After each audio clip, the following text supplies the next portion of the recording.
자, 이번 시간은 부동산 실명법에 관해서 보게 될 겁니다. 근데 내용 보기 앞서서 미리 알고 있는 내용부터 정리를 하겠습니다. 우리 중간에 무효인 등기라고 하는 것이 있었어요. 무효인 등기가 있으면 어차피 효력 발생 안 하고요. 그 다음에 그 등기는 말소 등기라는 방식을 통해서 다 정리를 하게 된다. 그래서 사안을 좀 살을 붙이면 이런 식이야. 자, 갑소유의 X 부동산에 대해서 을과 매매 계약이 체결됐고 을한테 소유권 이전 등기가 넘어갔습니다. 그러면 을은 일단 어떻다? 소유권을 취득한다. 이게 기본 구조가 되는데 매매 계약이 없었는데 을 명의로 등기가 이루어졌다. 그러면 이 을 명의의 등기는 무효인 등기가 되게 됩니다. 무효인 등기라는 얘기는 즉슨 여전히 소유자는 누가 된다? 갑이 되게 된다. 이런 논리 구조예요. 그래서 이 무효인 등기에 대해서 정리하는 방법, 가장 대표적인 게 말소 등기 청구라고 해서 말소 등기를 하게 되면 어떻다? 등기를 지울 수가 있다. 다만 주의하실 게 말소 등기를 안 했다고 할지라도 여전히 소유권은 누구한테 남아있다? 갑에게 남아있다. 이렇게 하나 가야겠고, 두 번째 이슈. 자, 우리가 소유권을 가지고 있다라는 얘기인 즉슨, 소유권을 가지고 있다는 얘기인 즉슨 이렇게 해석을 합니다. 소유권이 기한 물권적 청구권을 행사할 수 있다. 그래서 다시 기본 뼈대 기억하셔야 돼. 소유물의 반환 청구라고 하는 거. 그래서 소유자 정당한 권원 없이 점유한 자에 대해서 소유물의 반환을 청구할 수 있다. 그래서 내 땅에 아무 권원 없는 자가 만약에 건물 등을 촉조하면 대지 인도 청구를 한다 라고 하는 것이 소유물의 반환 청구가 되겠고요.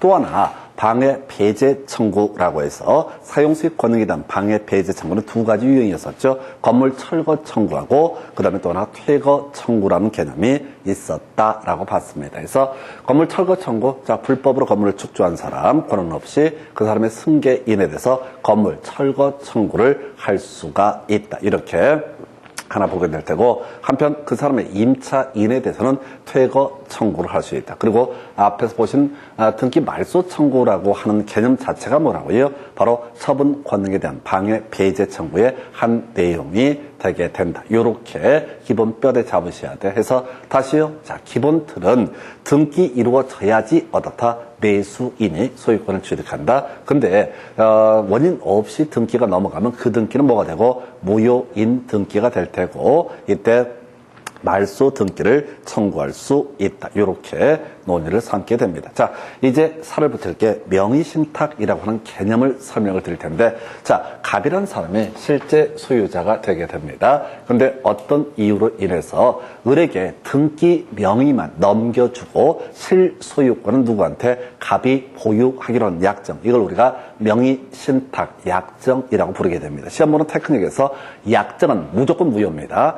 약정은 무조건 무효, 이렇게 가셔야 돼요. 명의신탁 약정은 무조건 무효. 나중에 보다 보면 막 가슴 저민 얘기를 하면서 이때는 명의신탁 약정이 예외적으로 유효하다, 이렇게 트릭을 쓰는 경우가 있어요. 그래서 약정은 기본적으로 무효가 될 것이고, 명의신탁 약정에 따른 등기도 뭐가 된다? 무효가 되게 된다. 이렇게 전제를 삼으면서 첫 번째 출제 키워드, 바로 적용이라는 것이 문제가 되게 됩니다. 그래서 적용이라는 것이 문제가 되어서 다른 얘기는 다 빼버리고요. 적용 배제라는 개념을 설명을 드리게 될 텐데, 적용 배제라는 개념, 여러분 교재는 120페이지 나와 있는데, 이 적용 배제라는 개념, 자, 키워드가 뭐라고요? 적용이라는 게 키워드야. 적용 배제라고 해서 네 가지는 실권리자와 등기 명의인이 다름에도 불구하고 어떻다? 유효한 것으로 해석을 하겠다라고 하는 것을 바로 명의신탁의 피해자, 부동산 실명법의 적용 배제라는 개념이 되겠습니다. 그래서 가볼까요? 양도담보, 가등기 담보하고요.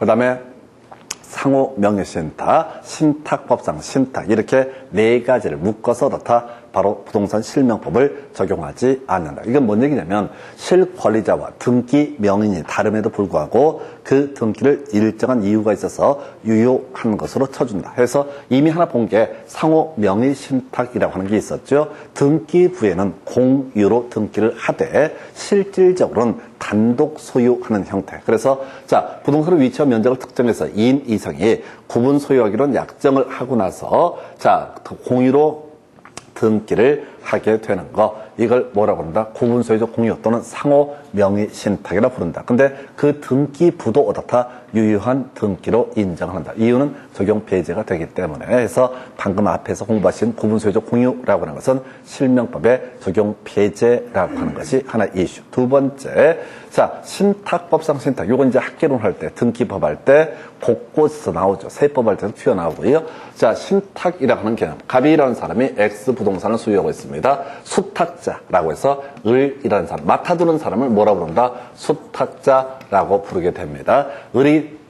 을 명의로 이걸 맡겨두게 됩니다. 근데 우리가 부동산 학기로 할 때 신탁 방식과 수탁 방식을 구분 지을 때 형식적으로 소유권 이전 등기가 이루어지게 되면 뭐가 되고 신탁 방식이 되게 될 것이고, 이에 대응해서 형식적으로 소유권 이전 등기가 이루어지지 않게 되면 수탁 방식 또는 위탁 방식이라는 용어를 쓴다. 해서 이런 얘기야. 갑이라는 사람이 부동산을 소유하고 있는데 이 사람에게 아들 병이라는 사람이 있습니다. 어리버리에 인간이 믿음이 안 가.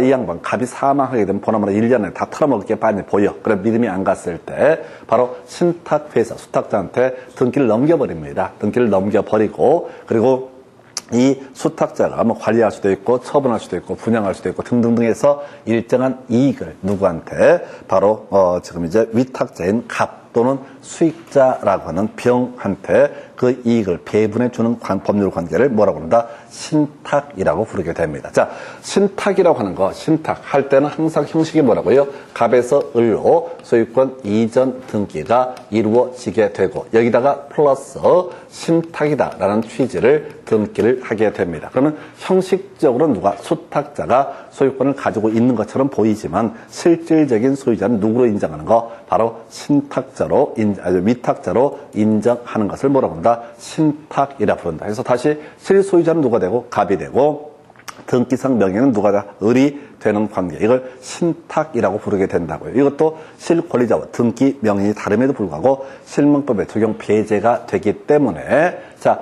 이 자체를 유효한 것으로 해석한다. 원래 실명법이라는 것이 실권리자와 등기 명예이 다르면 그 등기는 무효, 이렇게 선언하는 것이 실명법의 취지가 될 텐데, 얘는 상호 명의신탁도 실제 관계하고 등기부의 내용이 불일치하고요. 신탁이라는 것도 실제 권리자와 등기 명인이 불일치하는 상태. 그럼에도 불구하고 사회적 필요성 때문에 이것은 인정을 하고 있다.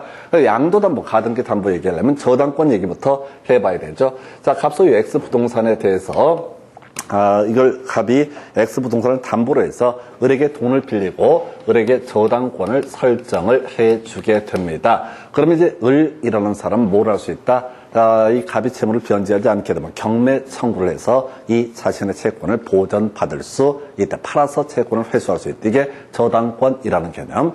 자, 한편 양도담보라고 하는 개념 이런 식이야. 갑이 X 부동산을 가지고 이걸 담보로 을한테 돈을 빌리게 됩니다. 돈을 빌려요. 그래서 을한테 양도담보권이라는 것을 설정을 해주게 됩니다. 형식이 아까 저당권은 뭘 한다고? 여기다 저당권 설정 등기를 하게 된다라고 하는 거. 이에 비해서 자, 지금 양도담보권이라는 것은 갑에서 을 명의로 소유권 이전 등기를 하게 될 것이고, 여기다가 뭐라고요?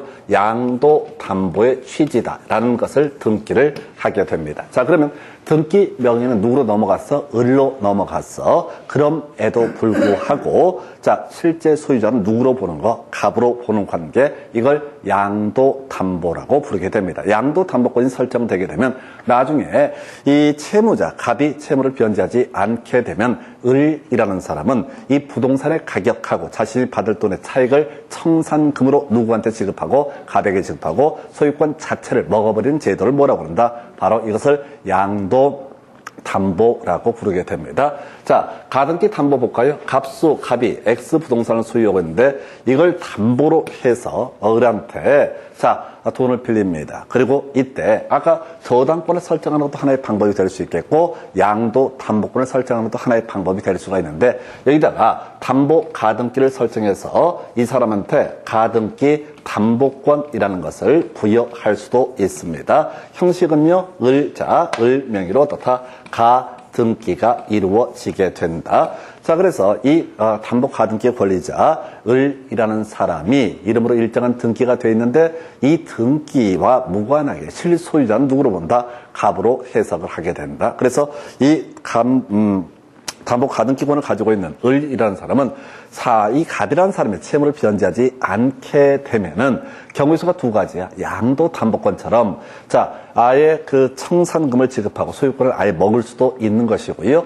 또는 경매 청구를 해서 저당권이랑 똑같이 취급해서 경매 청구해서 팔아가지고 채권을 회수하는 것도 가능하다. 그래서 양도 담보권, 지금 등기 명의자 누굽니까? 을입니다. 그럼에도 불구하고 누가 된다? 소유자는 갑이 된다. 그럼에도 불구하고 이걸 실제 권리자와 등기 명의 불일치함에도 불구하고 이것을 어떻다 유효한 것으로 해석을 하게 되는 거. 이게 양도 담보권 관련한 부분이고요.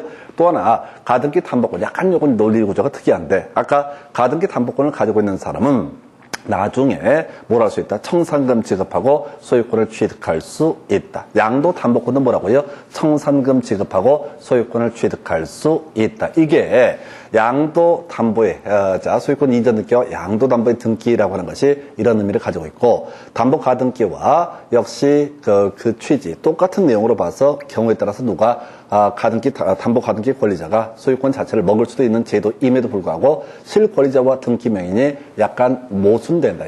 불일치하는 모습이 보이더라도 이것도 어떻다 유효한 등기로 해석한다 해서 결과적으로 이 파트에서는 한 문제가 구성이 됐었죠. 적용되는 것은 적용 배제되는 것은 해서 외울 게 뭐라고요? 적용이라는 키워드를 외우셔야 돼. 적용이라는 키워드, 적용에 제외되는 게 네 가지 있어. 양도 담보, 가등기 담보, 신탁법상 신탁, 상호 명의신탁. 이 네 가지는 어떻다? 실명법을 적용하지 않는다. 그래서 뒤에 문제 한번 나중에 체크할 텐데 자 일단은 이건 대단히 까다로운 문제. 자 일단은 실제 권리자와 등기 명인이 불일치함에도 불구하고 이것을 유효한 등기로 본다라고 하는 얘기인즉슨 이 등기 자체는 유효하다. 그래서 살 하나 붙여볼까요?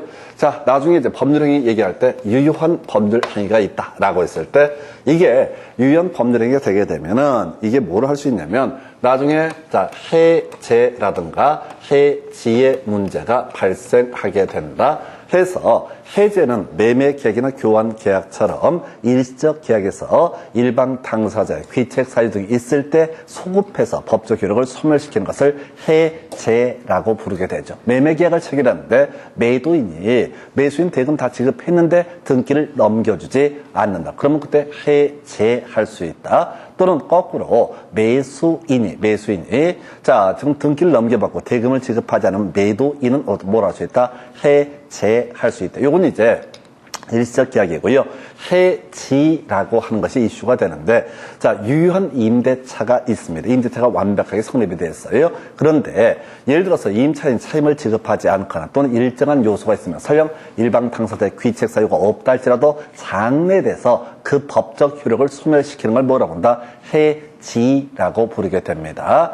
해지라고 하는 거. 다시요. 이런 식이라고 갑소유의 X 부동산에서 을과 임대차 계약을 체결해서 을이 임차인이 되게 됩니다. 얘가 차임을 2년분, 토지 임대차에서 2년분, 2기분 차임을 연체하게 되면은 그때 갑은 뭘 할 수 있다? 해지할 수 있다. 근데 해제와 다르게 해지는 꼭 잘못이 없어도 많이 가능합니다. 예를 들어서 나중에 계약법에서 존속기간을 정해놓은 임대차다. 임대차 계약을 체결했는데 언제부터 언제까지 임대차를 하기로 한다. 존속기간을 아예 정하지 않은 경우 임대인도, 임차인도 뭐야?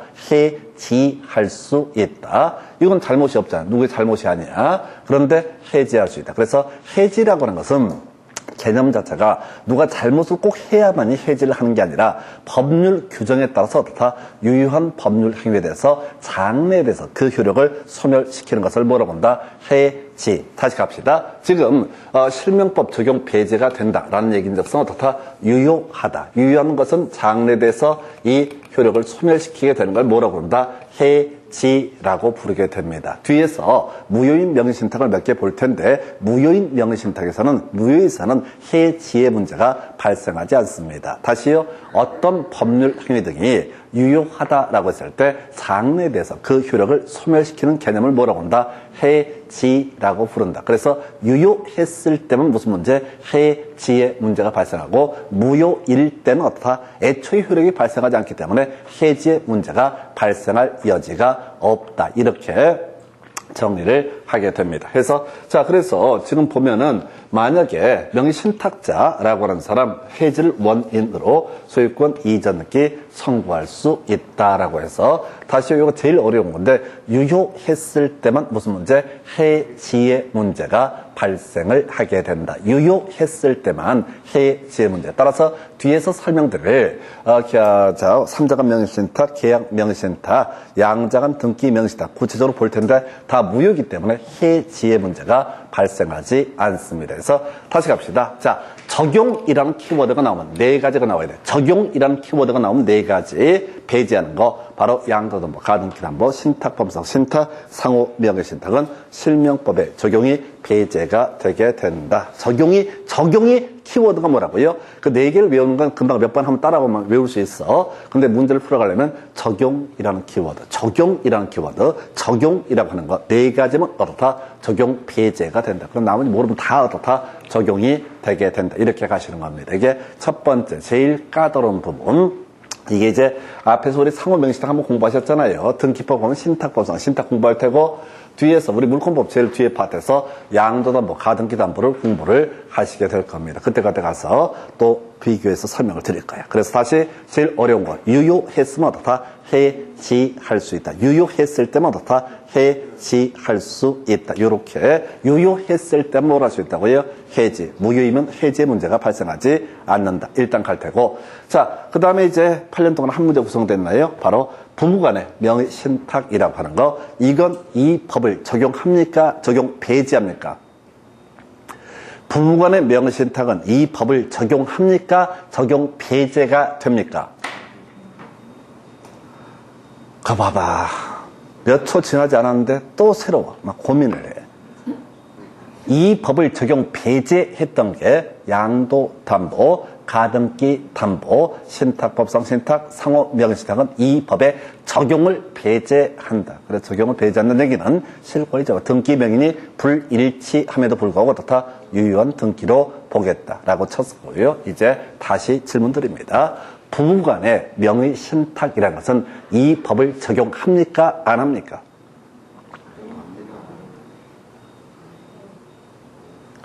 열받으려고 그러네. 다시. 이 법의 적용이 배제가 되는 게 지금 정확히 외우셔야 됩니다. 적용이 배제되는 게 양도담보, 가등기담보, 상호명의신탁, 신탁법상 신탁은 어떻다? 이 법의 적용이 배제가 되게 된다라고 설명드렸어요. 배제되는 건 하나, 둘, 셋, 넷, 네 개밖에 없다고 그랬어요. 그럼 다시 질문 드릴게요. 자, 부부간의 명의신탁은 이 법을 적용합니까? 안 합니까? 아니요, 제한적 하지 말고, 약 팔지 말고요. 그냥 다시. 이 법을 적용합니까? 안 합니까? 라고 시험에 나온다고. 부부간의 명의신탁은 이 법을 적용한다, 안 한다? 한다, 이렇게 가야 된다, 일단은. 다시. 네 가지. 양도담보, 가등기담보, 신탁법상 신탁, 상호명의신탁은 이 법을 적용하지 않습니다. 그래서 실권리자와 등기 명인이 불일치함에도 불구하고 어떻다? 이 등기는 유효한 등기로 보게 된다.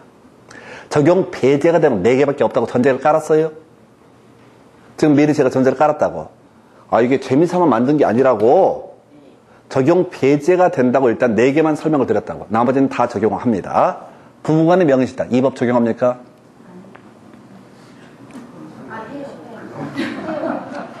지금 오늘 기분 집에서 안 좋은 일 있으셨어요?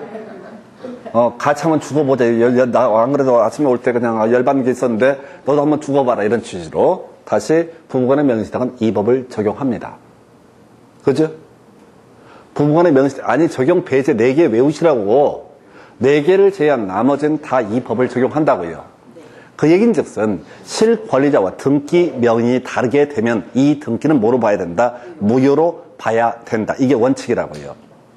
그런데 실제 예를 들어서 남편이 자신의 이름으로 되어 있는 부동산이라고 하는 것을 자기 부인 명의로 등기를 바꾸는 경우가 있어. 근데 실제 매매나 증여는 없었어. 그러면 이 등기는 원래 무효가 돼야 돼. 아까 매매 원인, 매매 이런 거 없이 등기 바꿔주면 거기다 매매라고 개뻥을 치게 되면 이 등기는 뭐가 된다? 무효인 등기가 된다라고 했었다고요. 그래서 부부간의 명의신탁도 개념상 원칙은 뭐가 된다? 무효가 돼야 되는데, 일단 기본적으로 무효가 돼야 되는데 이 명의신탁을 하게 된 원인, 조세 포탈 등을 목적으로 하지 않는다, 불법 행위를 목적으로 하지 않았다라고 하게 되면은 이 등기는 어떻다? 유효한 등기로 보겠다. 다시 적용을 하면 원래 실권리자와 등기 명인이 달랐을 때 무효로 처리해야 함에도 불구하고 대신 전제 요건 조세 포탈 등을 목적으로 하지 않았다라고 하게 되면 그 등기는 어떻다? 유효한 등기로 보겠다. 그럼 달리 해석하면 이런 식이지. 자, 남편 명의의 부동산을 부인 명의로 등기를 했다. 그럼 이제 이건 뭐가 된다고요? 무효가 된다. 기본적으로 무효가 돼야 된다고요. 기본적으로 무효가 된다. 이 법을 적용하니까 무효가 되는 거야. 그런데 조세 포탈 등을 목적으로 하지 않았다는 사족이 달라붙게 되면 그때는 특별히 어떻다? 유효한 것으로 본다. 그러면 누구 겁니까? 자, 남편 조세 포탈 등을 목적으로 하지 않는 부부간의 명의신탁이라고 전제했을 때, 자, 이 부동산은 누구 겁니까? 라고 물어봤을 때 을 거다, 수탁자다 이렇게 가는 게 아니라 경우수를 따져요. 대내적으로는 소유권을 누구한테 주고, 신탁자한테 주고, 그 다음에 대외적으로 소유권은 누구한테? 수탁자에게 주게 된다. 이게 끝이에요. 그러니까 부부가 남편 명의로 부동산이 등기가 돼 있었던 것을 조세 포탈 외의 목적으로, 불법적인 목적이 아니라 그냥 부인 명의로 등기를 해준 경우, 그 부부가 한 방에 같이 집구석에 들어가 있게 되면 그 부동산은 누구 거다?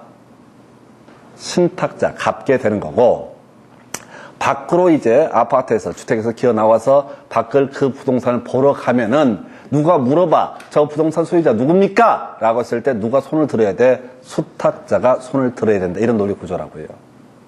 다시, 이게 이제 부부간의 명의신탁은 사실 시험 문제 비중률이 높지 않은데 체계상 문제가 돼요.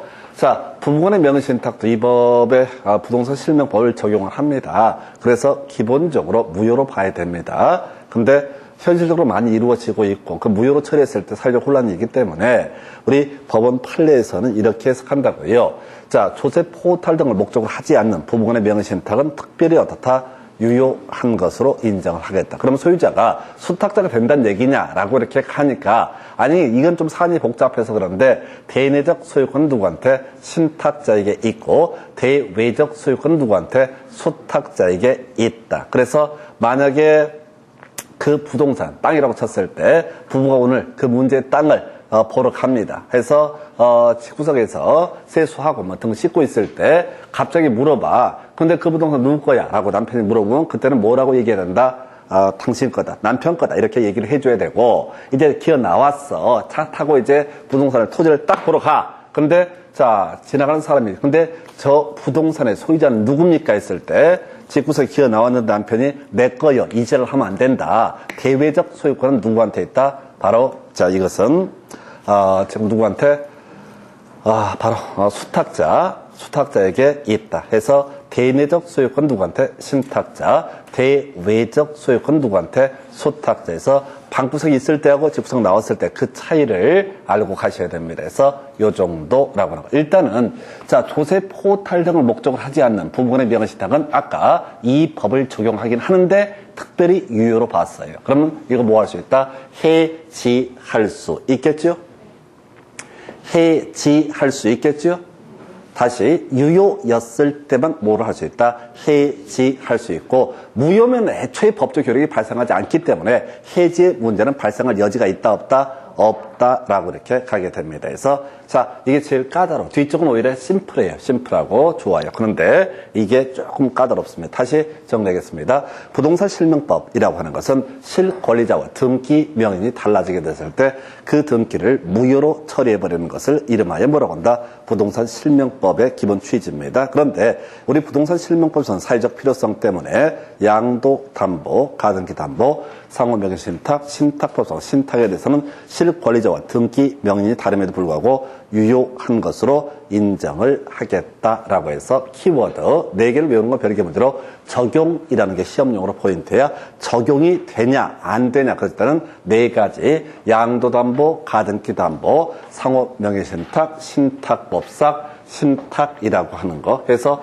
이거 대가리 따서 외우는 거 좋겠다. 양가, 상신 이렇게 외우시는 것 하나의 방법이 될 것 같아요. 4개를 하나하나 설명드리는 건 별개 문제로 적용 비제가 되는 게 뭐다? 양가, 상신에서 양도담보, 그 다음에 가등기담보, 상호명의신탁, 그 다음에 신탁법상 신탁은 어떻다? 이 법을 적용 배제한다. 이렇게 갈 테고 배제한다는 얘기는 이것은 유효한 것이기 때문에 나중에 해제 문제가 발생할 수 있다. 두 번째, 법률을 전제하고요. 부부간의 명의신탁은 기본적으로 이 법을 적용하니까 무효로 처리를 해야 되는데 다만 소세 포탈 등을 목적으로 하지 않게 되면은 이 법을 적용함에도 불구하고 특별히 유효한 것으로 본다. 그 내부의 법률 관계는 대외적 소유권은 누구한테 있고 수탁자한테 대외적 소유권이 있고 대내적 소유권은 누구한테 있다? 바로 신탁자에게 있다. 이렇게 설명을 드립니다. 그래서 그리고 이것도 일단 유효하다는 전제가 쌓이게 되면 해지라는 것을 할 수가 있다. 일단은 장래에서 효력을 소멸시키고 말고는 별개 문제로 해지라는 개념을 설명을 드렸고요. 그 다음에 이제 본론 들어가서 무효인 명의신탁에 대해서 보겠습니다. 결론만 가볼까요? 무효인 명의신탁일 때는 해지라고 하는 것을 할 수 있다 없다? 없다라고 하는 거. 무효인 명의신탁이라는 경우의 수가 나오게 되면 이건 해지를 할 수 있다 없다? 없다라고 하셔야 돼. 다시 무효인 명의신탁의 경우의 수가 하나, 둘, 셋, 넷, 4개 정도의 경우의 수가 나오게 되는데 일단은 무효인 명의신탁이라는 전제가 들어가면 어떻다? 애초에 효력이 발생하지 않기 때문에 해지의 문제는 발생하지 않는다. 아까 해지라는 것은 일단 유효하게 어떤 법적 효력이 발생했는데 장래돼서 그 효력을 소멸시키게 되는 것을 뭐라고 정의한다? 해지라고 부르기 때문에 이때 얘는 해지의 문제가 발생하지 않는다. 전체 그림 자꾸 잡으셔야 돼. 전체 그림을 잡으셔야 돼. 이런 게 되게 까다로워요. 소유자가 누구냐 이런 걸 이제 찾아보긴 해야 되는데 전체 그림 일단 이렇게 갈 테고요. 이제 이 파트를 갈 때는 먼저 총 하나, 둘, 셋, 넷, 4가지 경우 수가 나오게 되는데 양자간 등기 명의신탁 일단은 무효의 예시입니다. 그래서 아버지가 아들한테 얘기를 합니다. 아들, 내 이름으로 등기가 돼 있으면 내가 사업하는 과정 등등등에서 문제가 발생할 수 있다. 누가 여기다가 가압류 붙일 수 있고 등등등 문제가 발생하게 되니까 어떻게 해라. 네 이름으로 등기만 해놓을 거야. 근데 오해하지 마. 네 거라고 생각하면 절대 안 돼. 바로 싸대기야. 이건 여전히 아빠 거야. 라고 얘기하면서 그럼 아들이 뭐라고 그래? 네. 라고 얘기를 하겠지. 이유는 뭔 소리인지 몰라 먹은 거야. 그냥 알았어.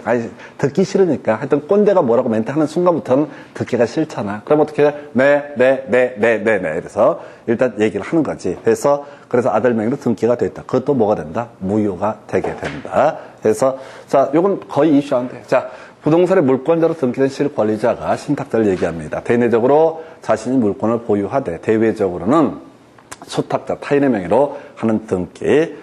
이걸 우리가 양자간 등기 명의신탁이라고 부르게 됩니다. 그래서 일단 2명 나오죠. 그래서 양자간 등기 명의신탁. 그래서 설령 아버지의 부동산을 아들 명의로 등기를 했다라고 할지라도 이 등기는 뭐가 된다? 무효인 등기. 그러니까 지금 갑이라는 사람이 신탁자가 될 거고 을이라는 사람이 수탁자라고 했을 때 갑에서 을로 이렇게 등기가 넘어갔다 할지라도 이 등기가 무효니까 여전히 소유권은 누구한테 있다? 갑에게 있다. 갑은 나중에 그럼 이걸 정리하려면 등기 말소 청구, 무효인 등기의 말소 청구라는 게 가능하고요. 나중에 이제 지문 속에 나오는 게 진정 명의 회복을 원인으로 하는 소유권 이전 등기라는 형식도 가능합니다. 그래서 다시 을명의로 소유권 이전 등기가 이루어졌다고요. X 부동산에서 갑에서 을명의로 소유권 이전 등기가 이루어졌는데 이 등기가 무효라고, 무효인 등기, 이 등기가 무효였을 때 이걸 정리하는 게 기본이 소유권 이전 등기에 말소 등기를 청구할 수 있다. 말소 청구 가능하고요.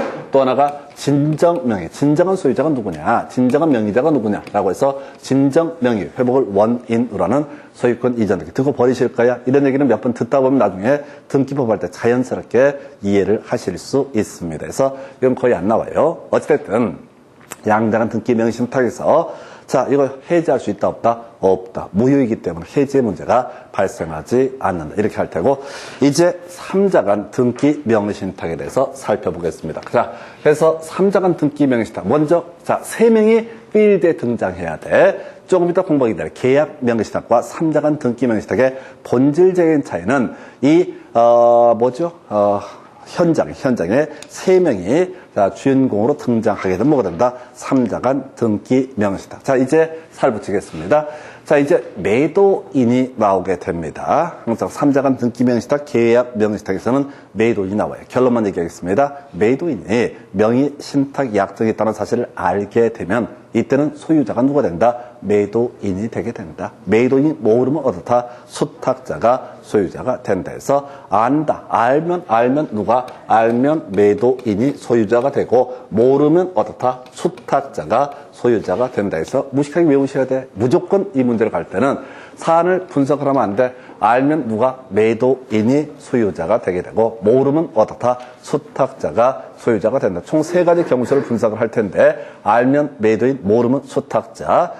이렇게 알면 매도인, 그 다음에 모르면 수탁자가 소유자가 되게 된다 해서 내용을 알고 있다. 그게 얼마나 좋아? 알매, 모수. 이렇게 해서 그럼 게임 끝나요. 알매, 모수에서 알면 매도인이 소유자가 되게 될 것이고 모르면 수탁자가 소유자가 되게 된다. 예, 요렇게 하나 보셨고 그 다음에 이제 사이드 쟁점, 실제 문제를 풀어갈 때는 자, 어떤 사람이 소유자가 되든 간에 소유자는 뭘 할 수 있다? 자, 소유권의 기한, 물권적 청구권이라는 것을 행사할 수 있다. 물권적 청구권을 행사할 수 있다. 해서 이 물권적 청구권이라는 게 그런 거 있었죠. 뭐 건물 철거 청구를 한다거나 퇴거 청구를 한다거나 또는 등기 말소 청구를 한다거나 이런 것을 가리켜서 뭐라고 그런다? 물권적 청구권이라고 부르게 됩니다. 다시요. 자, 우리 앞에서 소유물의 반환 청구권이라는 개념이 있었죠. 두 번째가 사용수익에 대한 방해 배제 청구의 내용으로서 건물 철거나 퇴거 청구라는 주제가 있었고요. 세 번째가 처분 권능에 대한 방해 배제 청구의 내용으로서 등기 말소 청구라고 하는 것이 있었습니다. 그래서 결과적으로 소유자가 누구냐라고 하는 것하고 이걸 직접 소유자가 누구냐는 너무 쉽기 때문에 보통 소유권의 기한, 물권적 청구권을 누가 행사할 수 있는가를 가지고 여기서는 내용이 단순하죠. 다 등기 얘기니까 등기 말소 청구를 누가 할 수 있느냐? 바로 누가? 소유자가 등기 말소 청구를 할 수 있다. 해서 다시 갑시다. 자, 지금 실명법에서 무인 명의신탁, 자, 3자간 등기 명의신탁, 그리고 나서 계약 명의신탁 총 3가지 경우수를 이제 검토를 하게 되는데 첫 번째 논의의 전제, 알면 누가? 매도인이 소유자가 될 것이고 모르면 어떻다? 수탁자가 소유자가 되게 된다. 그래서 뒤에서 보시겠지만 어떤 경우에도 명의신탁에서 신탁자가 소유자가 되는 경우는 존재할 수가 없습니다. 알매, 모수 이렇게 해서 소유자가 결정을 소유자가 누구냐라고 하는 게 알매, 모수 이렇게 갈 테고 두 번째 소유권을 가지고 있다는 얘기는 이 사람은 뭘 할 수 있다? 소유권에 대한 물권적 청구권을 행사할 수 있다. 해서 이걸 이름하여 뭐라고 한다? 등기 말소 청구를 할 수 있는 사람은 누구만이 할 수 있다? 소유자만이 어떻다? 등기 말소 청구를 할 수가 있다. 이걸로 끝나는 거야. 다시 구체적인 내용은 다 그 다음 문제고 알매 모수라고 해서 소유자가 누군지를 먼저 특정을 해야 되고 그 소유자가 뭘 할 수 있다? 등기 말소를 청구할 수 있다. 이렇게 가게 됩니다. 그래서 소유자가 아닌 사람은 등기 말소 청구할 수 있다? 없다? 없다라고 하는 거. 다만 우리 앞에서 그런 거 있었다. 지금 점유권 파트에서 아마 공부를 했던 것 같은데요. 점유권 파트에서 점유자라고 하는 사람, 이렇게 갔구나. 소유권에게 물권적 청구권에서 공부했던 주제인데, 소유물의 반환 청구권 행사할 수 있다. 그래서 소유자가 아닌 사람은 소유물의 반환 청구권 행사할 수 없다. 근데 소유물의 임차인이라고 하는 사람은 임대인을 대위해서 어떻다? 말소 청구를 할 수 있다. 반환 청구를 할 수 있다. 이렇게 갔어요. 그래서 나중에 소유자가 아닌 사람은, 소유자는 뭘 할 수 있고, 등기 말소 청구를 할 수 있고, 소유자가 아닌 사람은 직접은 등기 말소 청구할 수 없고, 경우에 따라서 소유자를 대위해서 등기 말소 청구를 하는 것도 가능하다. 다시 가겠습니다. 자, 소유자가 뭘 할 수 있다? 등기 말소 청구를 할 수 있다. 그럼 소유자가 아닌 사람은 최소한 직접 등기 말소 청구를 할 수는 없는 것이고, 소유자를 대신해서 대위해서 다 등기 말소 청구를 하는 경우도 경우에 따라서 발생할 수 있다라고 하는 거. 그래서 자, 다시 내용 보기에 앞서서 지금 텍스트에 쫓아가시면 안 돼. 모든 문제를 접근할 때 알매 모수, 소유자가 누구냐를 먼저 찾아봐야 돼. 그래서 알면 매도인, 모르면 수탁자라고 할 것. 알매 모수. 그냥 공식으로 대입해야 돼. 어떤 문제가 나오든 간에 공식으로 바로 대입하는 훈련들이 필요합니다. 그리고 소유자가 특정되게 되면 그 소유자는 어떻다? 등기 말소를 청구할 수 있다. 그럼 이제 거의 다 끝나는 거예요. 자, 3자가 등기 명시다. 이런 식입니다. 매도인이라는 사람이 만약 병이라고 하십시다. A라고 얘기하면 되겠구나. 자, 매도인이 매도인이 사안을 한번 가볼까요? 자, 매도인이, 이렇게 돼 있어. 3자간 등기 명시탁을 한번 설명을 드리게 되면 이런 식의 구조가 돼요. 명의신탁자 갑이고요. 명의수탁자 을이 되게 됩니다. 둘이서, 실권리는 명의신탁자한테 있을 것이고, 등기 명의만 을한테 주기로 하자. 둘이서 약정을 합니다. 그러면 아들이라고 했을 때, 아빠가 뭐라고 얘기하면 못 알아먹잖아. 짜증나니까, 네, 라고 얘기하면 되는 거예요. 그러면 이제 명의신탁 약정이 맺어집니다. 근데 이 약정은 무효라고 했어요. 그리고 이런 명의신탁 약정을 근거로 한 등기도 무효가 됩니다. 자, 그랬을 때, 이 명의신탁자가 매도인, 누구 A라고 하는 사람에게, 대금을 지급하면서 얘기합니다. 이 X부동산을 나한테 팔아라. 라고 얘기하겠죠. 그럼 매도인이 금액 맞으면 팔겠다라는 의사의 합치가 있으면 매매 계약은 성립합니다. 그러면 이제 이 갑이라는 신탁자는 누구에 대해서 바로 매도인에 대해서 대금을 지급할 의무가 있고, 이 A라고 하는 매도인은 누구한테 갑에 대해서 소유권 이전 등기를 해줄 의무를 지게 된다. 그럼 이제 지금 누구한테 갑한테 소유권 이전 등기 좀 참 좋은데 갑이 굳이 부탁을 합니다. 그러지 말고 등기는 말이야 누구한테 라고 얘기가 다 정리가 되어 있는 을 명의로 등기를 해다오라고 부탁을 합니다. 그러면 실명법이고 목을 떠나서 매도인 입장에 내가 이제 땅을 팔아야 되는데, 건물을 팔아야 되는데 누가 와서 내가 제시하는 금액을 충분히 지급하겠다고 하고, 그럼 등기를 누구한테 넘겨주든 나랑 아무 상관이 없잖아. 그래서 얘기 듣고 알았어? 그럼 너한테 병한테 을한테 등기를 넘겨줄게 해서 결과적으로 이 필드에 3명이 다 등장해. 먼저 지금 이제 매수 청약을 했던 갑이라는 사람이 나올 테고, 매도인이 나올 테고, 매도인이 나오는 걸로 끝나는 게 아니라 수탁자도 나와야 돼. 우리가 나중에 등기법을 가게 되면 등기는 기본적으로 공동신청이라고 되어 있습니다. 그래서 등기 권리자, 여기서는 이제 을이 등기 권리자로 보이는데 사실은 이제 등기 권리자가 아닌데 어찌됐든 간에 을하고 A가 둘이 가서 다 등기를 해야 된다. 그래서 3자간 등기 명시탁의 법리 구조는 3명이 필드에 다 등장하는 거다. 여기서 결론을 봐야 돼. 지금 등기는 누구한테 넘어갔다? 을한테 넘어갔다. 여기에 현혹되면 안 돼. 여기서 첫 번째 포인트, 알매 모수. 알면 매도인, 모르면 어떻다? 수탁자가 소유자가 되게 된다. 이렇게 가야 돼. 그럼 이 사안에서 소유자는 누가 됩니까? 매도인이 이 명시탁 약정이 있다는 사실을 알고 있어요? 알고 있잖아. 자기한테 얘기했잖아. 등기를 을한테 해달라고 얘기했잖아. 그럼 이게 닭이 아닌 바야 당연히 알지? 아니, 명시탁을 하는구나라고 하는 거 안다고. 그러면 이제, 이 사람이, A라는 매도인이, 지금 을이라는 수탁자한테 등기를 넘겨줬고 말고는 별 필요 없이, 이건 명시탁 약정 무효, 이에 따른 등기도 무효이기 때문에 알고 있죠? 알고 있으니까 이때 소유자는 누가 된다? 매도인이 어떻다? 소유자가 되게 된다. 그럼 현재 상황 정리해 보겠습니다. 현재 부동산의 소유자는 누굽니까? A, 매도인이 소유자이죠? 현재 등기 명의는 누구한테 있어요? 을 명의 등기는 뭐가 됩니까? 무효인 등기. 그럼 이제 매도인 A라고 하는 사람은 누구? 을 명의 등기에 대해서 무효니까 등기 말소를 청구할 수 있다. 이해되시죠? 다시 법을 전혀 모르는 상태에서 매도인이라고 하는 사람이 명의신탁자의 부탁을 받아서 수탁자한테 등기를 넘겨줬다고 해고 팔았다고 생각했는데 보니까 실명법을 공부를 한 거야. 알매 모수. 그래서 알면 매도인, 모르면 수탁자. 자기가 알아버렸잖아. 그러면 소유권은 누구한테 있다? 매도인에게 있는 거라고요. 아니, 을명의 등기가 무효니까. 을명의 등기가 무효니까 여전히 소유권은 누구한테 있다? 매도인에게 있다. 그러면 이제 소유자는 뭘 행사해야 돼? 자신의 소유물에 대해서 원인무효의 등기가 있으면 그걸 지우는 걸 뭐라고 한다? 말소 등기의 청구라고 이렇게 가는 거예요. 되셨죠? 아, 그렇다고? 그러니까 이게 이제 다시 기본 출발점이 뭐냐? 무효인 등기는 백날 등기가 그러니까 현실적인 부분을 생각하면 안 돼. 연병할 뒤지게 지난번에 을 만나갖고 등기 넘겨주고 쌩 난리를 쳤는데 이렇게 가면 안 되고, 못 배웠을 때, 법을 모를 때는 그렇게 해도 되는 줄 알았다고. 근데 실명법 위반하면요, 강력한 처벌 받습니다.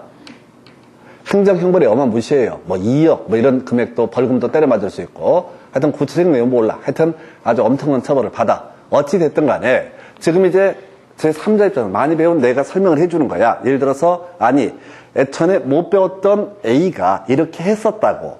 근데 이제 많이 배운 A가 뭘 알게 됐다고. 많이 배운 A가, 이게 을한테 등기를 넘겨서는 안 되는 거구나. 두 번째, 넘겼다 한들 이건 뭐가 된다? 무효가 된다. 그리고 이런 짓거리를 하다 걸리게 되면 강력한 행정형벌을 받게 된다는 걸 나중에 알게 된 거야. 처벌 안 받아야지. 그럼 이제 명시하겠으면 처벌 이 사람, 자, 받을까요? A 사람 받을까 안 받을까요? 받겠지. 근데 그대로 버티고 있으면 강력한 처벌을 받을 테고, 지금이라도 다 정리를 하게 되면 다 그 처벌에서 벗어날 수 있다고.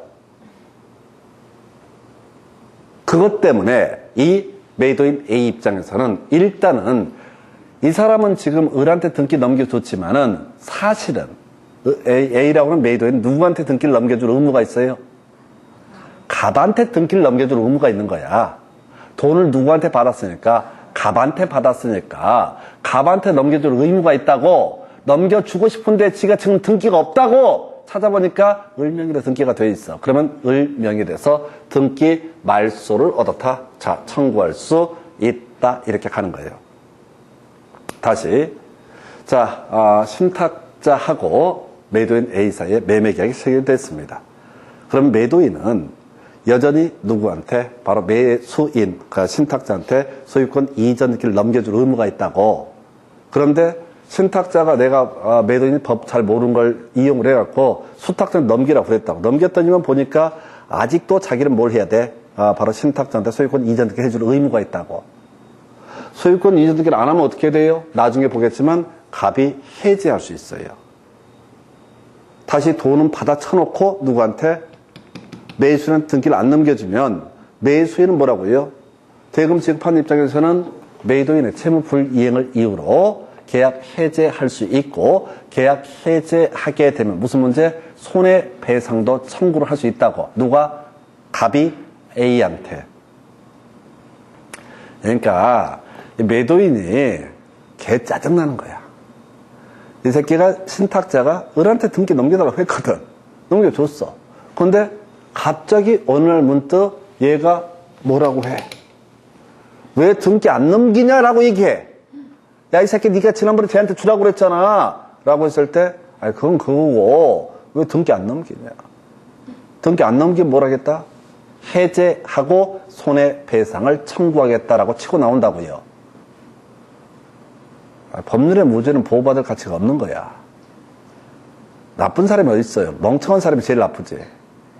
매도인이 제일 나쁜 사람이야. 무식한 거니까. 그래서 다시요. 다시 처음부터 정리하겠습니다. 사안이 좀 지저분해졌는데, 자, 요걸 좀 정리하고 사안을 봅시다.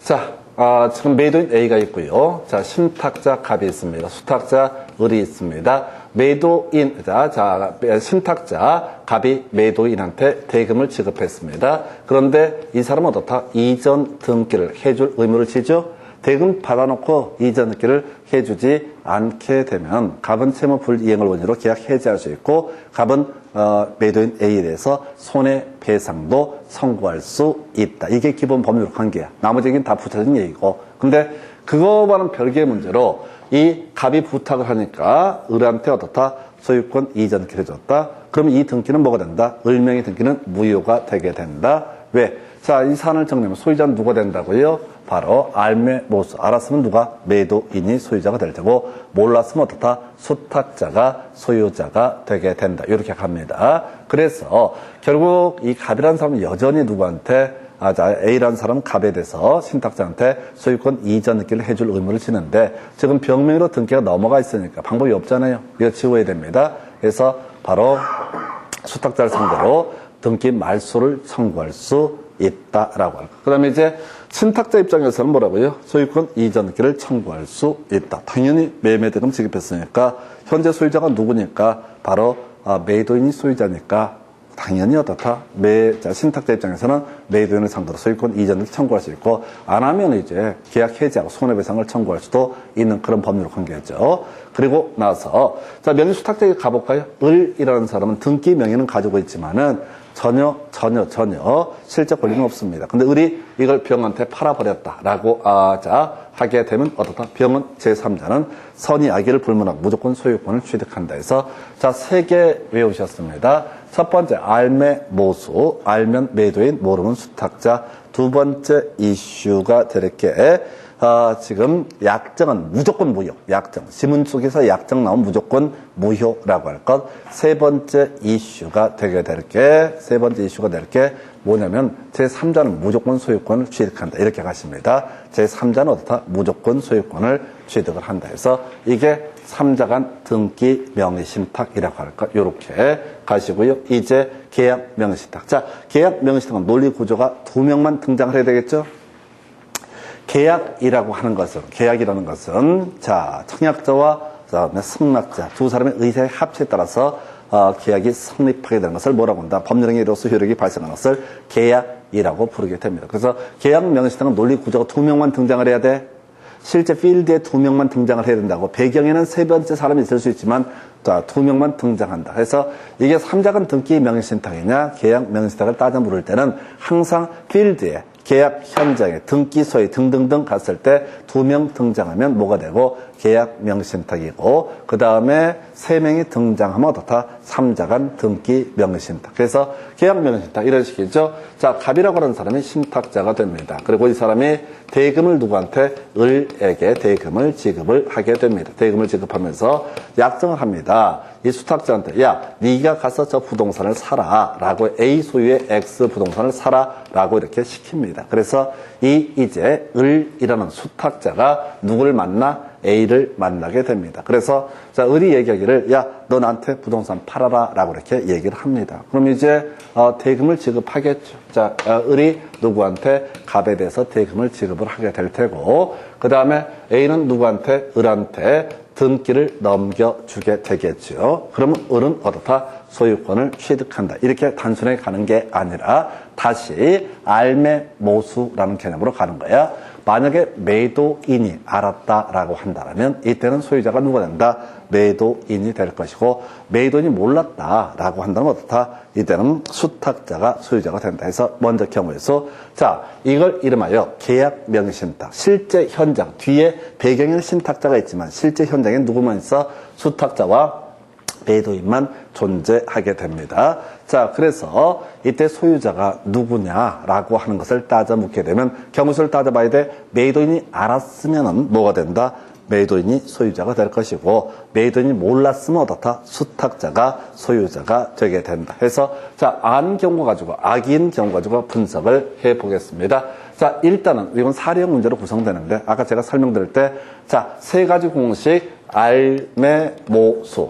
몰수인가? 모르면 모른다. 비율 빠져. 알매모수. 이게 첫 번째 이슈. 두 번째, 자, 약정은 무조건 닥치고 뭐가 된다? 무효라고 하고. 세 번째 이슈가 제3자는 무조건 어떻다? 소유권을 취득하게 된다. 이 공식에 따라서 대입을 하는 거야. 알매모수, 약정 무효. 그 다음에 세 번째 이슈가 지금 나온 게 제3자는 무조건 어떻다? 소유권을 취득을 한다. 이렇게 공식에 따라서 대입을 해야 됩니다. 해서 자, 이제 그래서 약정은 뭐가 된다? 무효라고 할 것.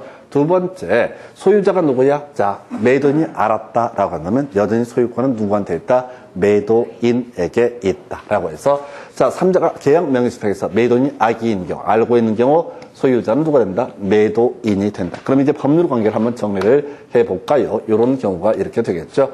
그래서 자, 매도인 A라고 하는 사람이 있고요. X부동산, 그 다음에 수탁자 을이라는 사람으로 등기가 넘어갔고, 그 다음에 신탁자가 이렇게 존재했었습니다. 신탁자가 누구한테 자, 수탁자한테 대금을 지급했고, 그 다음에 얘가 대금을 지급했고, 얘는 등기를 넘겨준 상태인데, 문제는 누가? 이 수탁자가, 매도인이 명의신탁의 약정에 있다는 사실을 알 수가 있거든. 왜냐면 을은 그지고 돈도 없는데, 갑자기 어느 날부터 비싼 차를 타고 와서 부동산을 사고 싶어요. 개뻥 치고 있네. 자, 갑의 따까리. 이렇게 해석하는 거죠. 그러면은, 이때는 사람 돈이 필요하니까 일단은 을한테 등기를 넘겨주게 됩니다. 을한테 등기를 넘겨줘요. 그런데 사실 명의신탁의 약정이 있다는 사실을 알고 있다고 그러면 설령 등기가 넘어가더라도 소유자는 누가 된다?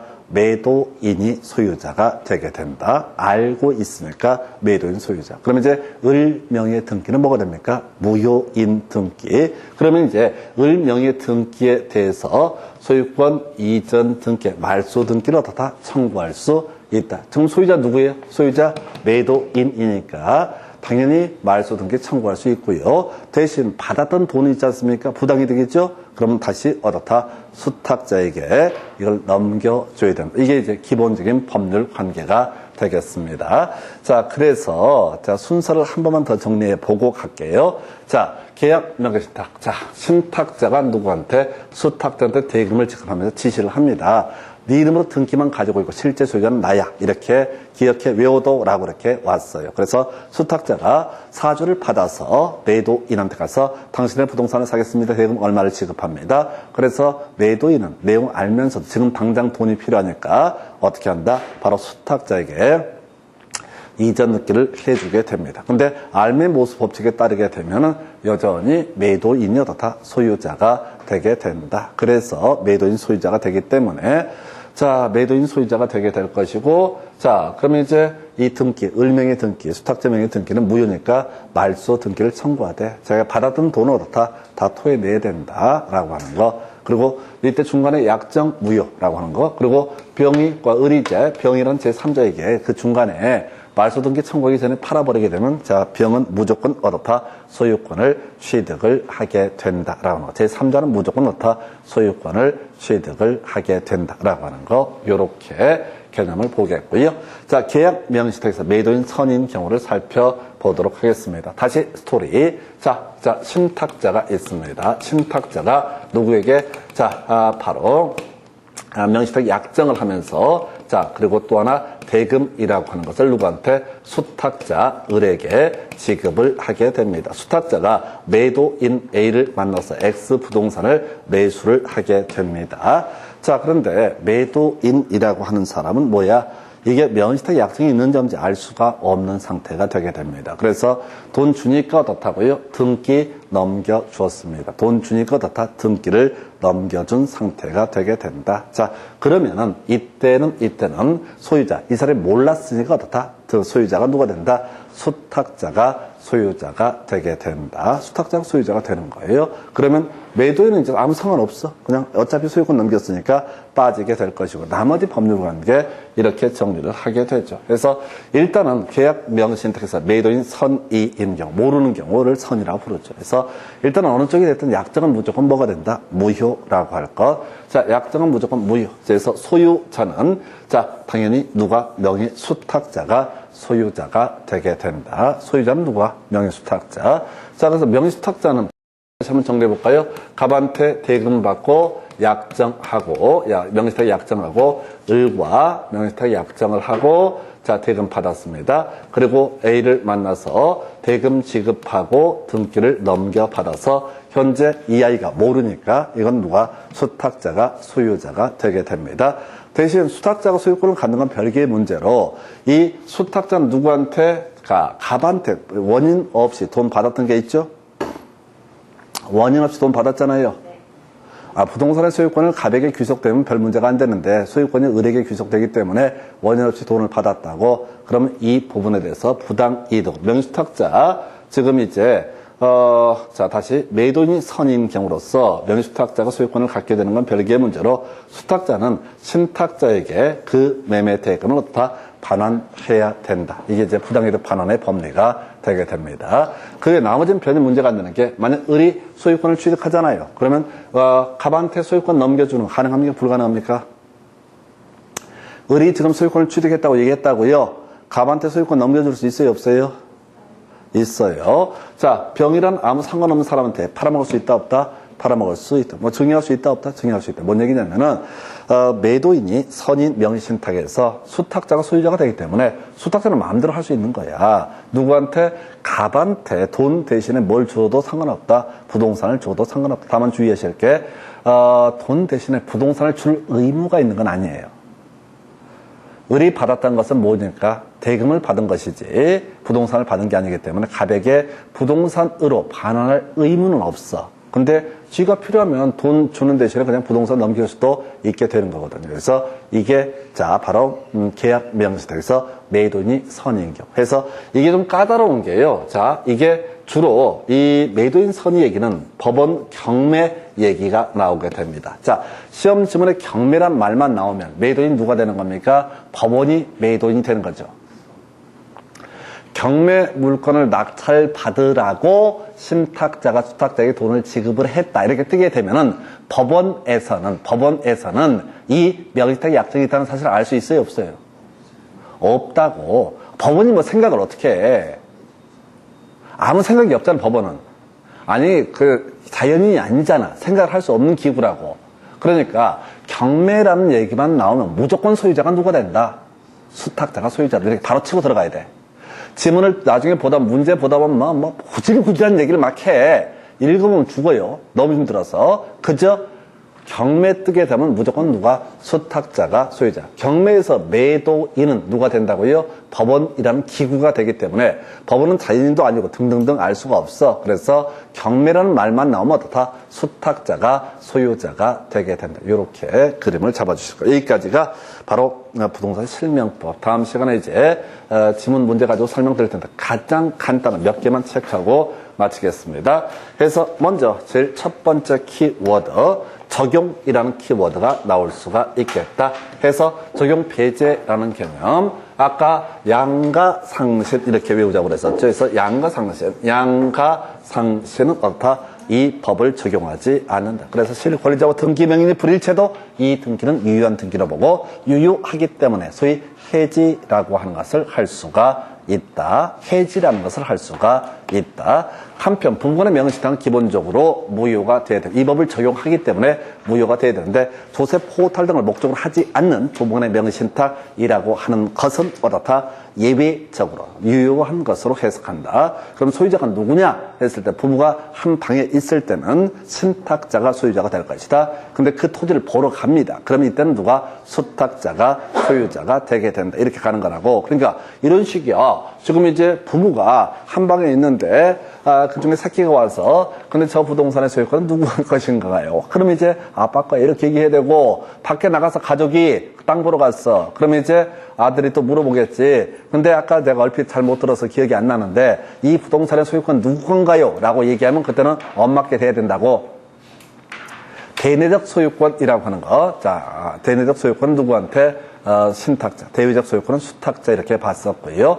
자, 그 다음에 알매모수가 전면적으로, 그래서 이것도 이제 유효하기 때문에 해지라는 문제가 가능하다. 근데 무효인 명의신탁, 양자간 등기 명의신탁은 거의 출제 이슈가 안 되고 무효이기 때문에 해지의 문제가 발생하지 않는다. 삼자간 등기 명의신탁 3명 등장했었죠. 신탁자 등장하고 대금 매수인한테 지급하고 이 매수인이 수탁자에게 뭘 한다? 바로 등기를 넘겨준다. 알매모수 법칙에 따르게 되면 알면 매도인, 모르면 수탁자가 소유자가 된다. 그래서 얘기 들었으니까 삼자간 등기 명의신탁에서 소유자는 누가 될 것이다? 소유자는 누가 될 것이다? 매도인이 소유자가 된다. 그래서 매도인은요, 큰일 났습니다. 지금 등기를 누구한테? 신탁자한테 넘겨줄 의무가 있거든요. 돈 받은 게 있으니까 신탁자에게 넘겨줄 의무가 있다. 만약 신탁자한테 안 넘기면 신탁자는 자, 뭘 걸어버릴 수 있다? 해제하고 손해배상을 청구할 수 있다라고 할 거. 이런 문제가 터지게 되기 때문에 바로 수탁자 이름으로 간 등기를 지워야 돼. 그걸 등기 말소 청구라고 부를 때고,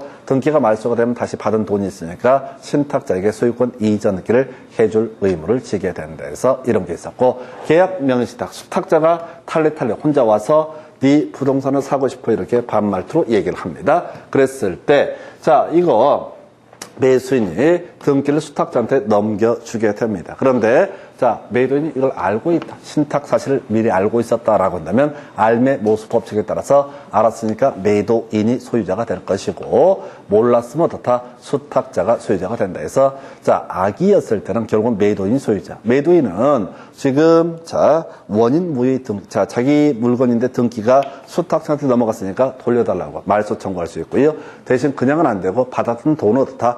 토해내야 된다. 이렇게 갈 것이고, 그 사이 수탁자가 제3자에게 팔아버리면 제3자는 무조건 어떻다? 소유권을 취득을 하게 된다. 이렇게 정리를 합니다. 그 다음에 이제 계약 명의신탁에서 매도인이 선이 몰랐을 때 주로 법원 경매를 예시를 합니다. 선인 경우도 이제 몰랐다는 것도 있고, 법원 경매는 무조건 매도인 선의로 해석을 하셔야 돼. 그래서 똑같아. 알매 모수라고. 몰랐으니까 일단은 수탁자가 소유자가 되게 될 것이다. 수탁자가 어떻다? 소유자가 될 것이다. 그래서 매도인은 빠지게 돼요. 아무 상관이 없어. 그 다음에 수탁자가 소유자가 될 테고, 수탁자는 소유권 취득하는 건 별개의 문제로 신탁자한테 받았던 돈은 토해내야 되죠. 그래서 바로 뭘 해야 된다? 부당이득으로 매매 대금 등을 누구한테? 신탁자에게 반환을 해야 된다. 자, 이렇게 보는 것이 바로 이렇게, 자, 계약 명의신탁 매도인 선인 경우까지 보셨습니다. 다음 시간에 이제 지문 몇 개 하고요, 내용 한번 확인해 드리고 다음 주제 설명드리겠습니다. 오늘 여기까지 가겠습니다. 수고했습니다.